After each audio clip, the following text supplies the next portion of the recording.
guys, I am back and today I am going to be going through my second Empties video. My last one was filmed like mid-February, so it's been about 2.5 months since I last did an empty video, and I've collected quite a fair number of products, so I thought I would sit down, share them, and tell you how I felt about them. I have very mixed reviews on a lot of these, so if this sounds like an interesting video to you, make sure to just keep watching. The first one was kind of a meh product for me. It is the Tree Hut Shea Sugar Scrub in the scent Moroccan Rose.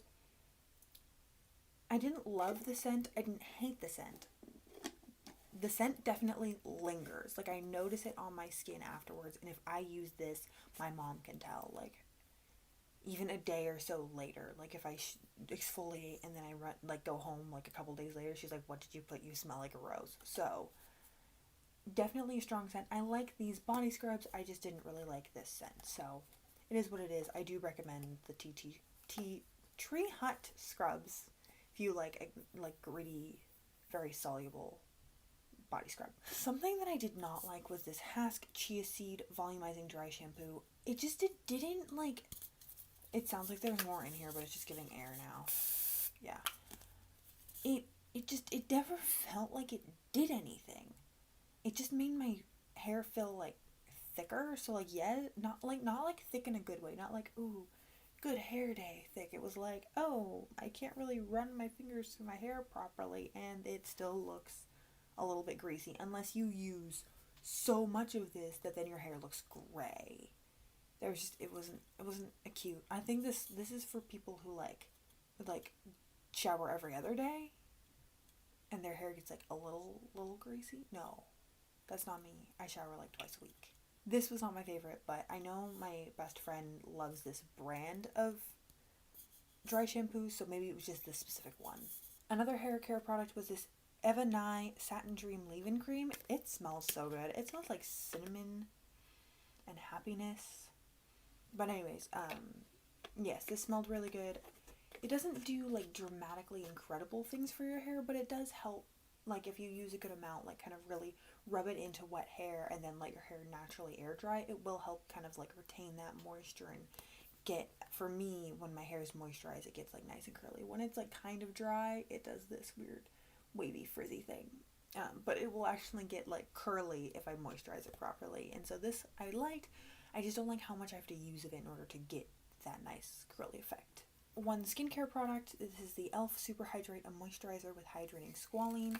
I talked about this in my last, why do I smell everything? I'm Danny from Coffee Break with Danny, essentially. I talked about this in my last Empties too. I do really love this moisturizer. It's great. I am trying to decide if I want to look for a sustainable moisturizer or if I want to continue to purchase this and then work with some sort of TerraCycle program. I'm not sure yet, but if I decide to keep purchasing it, it's because it's really good and it makes my skin feel really, really nice. Then a couple face masks. I just got really into masking over the break, and there was a lot of like these single-use sheet masks, and I thought I would talk about it.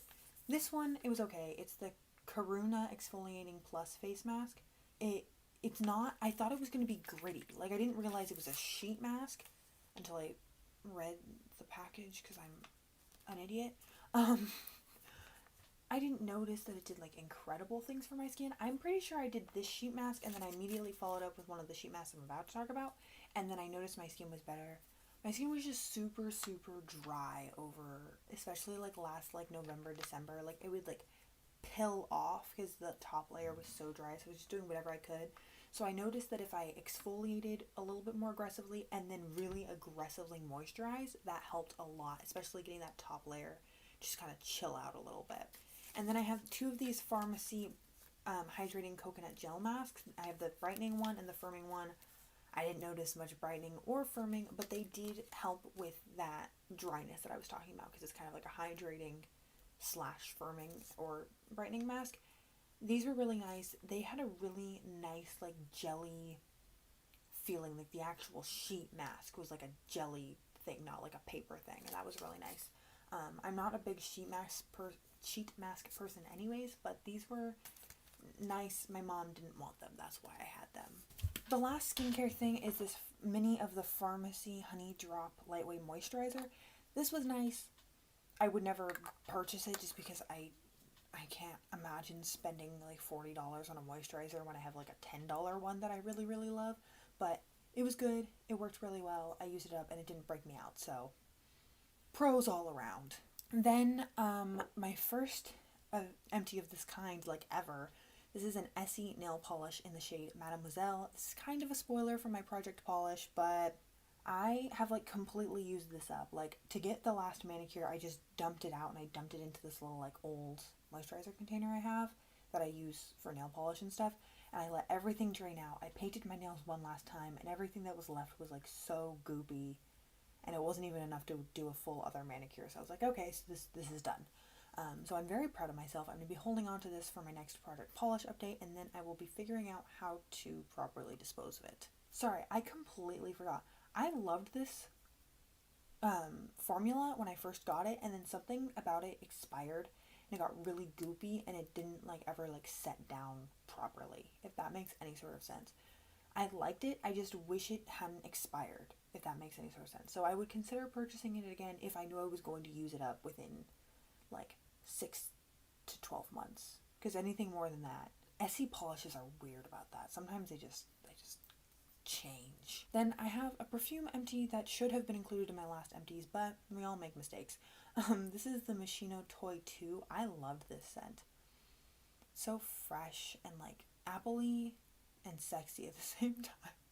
It's a terrible, terrible description. I don't know notes, but I really liked the notes in this, and when I was looking for kind of other perfumes that I might like, I wrote down the notes that were in this to try and compare them to see if there were like similar scents that I might like too, because I've been looking for like a clean fragrance that smells very similar to this. Now we're getting into some makeup empties. Where did I recycle that? Crap. I did accidentally send a makeup empty off to get recycled before it made it into this video, unfortunately, and that was my CoverGirl Clean Fresh Skin Milk. I finished that like early January, but yeah, that is gone. That is not here anymore. But I did finish it up, and I did like that product, but it's so sheer that it's kind of like not even worth wearing anything, so I don't know if I would ever buy it again. Then I have the Wander Beauty Mile High Club Volume and Length Mascara. I freaking love this. Like, I scraped out every last bit of this. I'm kind of tempted to hold on to this because I did really like this wand and everything, to hold on to it and then see if I can like use... I found this mascara that comes in just like a little pot, and then you're supposed to like take a little free wand and use it. I'm like, why couldn't I buy that and then put it into a mascara container that I already really like? That would make so much more sense. Although, to be fair, I have so many mascaras that I need to get through. So that would be a year from now thing that I would do, but I'm tempted to hold on to this and see if I can repurpose this packaging in some sort of way. Then we have a graveyard of lip products. First is this L'Oreal Nude Balm in the shade Plush Plum. This is what it looks like. I can't really swatch it because it gets picked back up, but it was just a nice like kind of plummy shade. To be honest, didn't wear it much as a lip product, wore it much more as like a lip balm throughout the day whenever my lips felt dry. It was okay. I didn't love the color, but I liked it enough to use it up, and this was in my 21 Lippies project. Then the next part that I used up in my 21 Lippies project was this MAC Innocent Beware Cruella de Vil like collaboration. I did not scrape all of it out. I recently went and back to MAC'd a bunch of products, and this one didn't make it into that bag, but I scraped it out to back to MAC it. I used it until it was flush with the packaging, and then I was done. I liked this lip color. I liked it a lot over my ABH Spice lipstick, but I never really wore it on its own, so I wouldn't, well, first of all, I can't purchase it again, but I don't know if I need a color like this in my lipstick collection, because I have glosses kind of similar, so I think I would just prefer a gloss. And then lastly, we have this NARS Afterglow Lip Balm in the shade Vaseline. As you can see, I like dug into there to get every little last bit out. I did really like this lip balm. It felt really nice. The color, sometimes it looked really pretty, sometimes it looked very purple and I looked a little bit off, but I mainly used this as like a lip balm or a under a mask lip color, so it worked out in the end. I did really like it. I don't know if I would purchase another NARS lip balm because I don't know if I could justify spending that amount of money on a lip balm. But if you are looking to spend, like, to like splurge on something nice that, like, oh, I want to use it every day, this would actually be a really good idea because the packaging's so pretty. This is another product where I'm tempted to like repurpose the packaging in some sort of way. So that is it, everyone. Thank you so much for joining me. Those are all of my empties over the past like 2.5 months. I'm thinking of doing these every like 2 to 3 months. So if empties videos are a kind of content you like, make sure to come back to this channel. If you like project painting content, I will link some of the projects I have going on down below. And as always, I hope you're having a wonderful, wonderful day wherever you are. Thank you so much for joining me, and I will see you all in the next video very soon. Thanks, guys.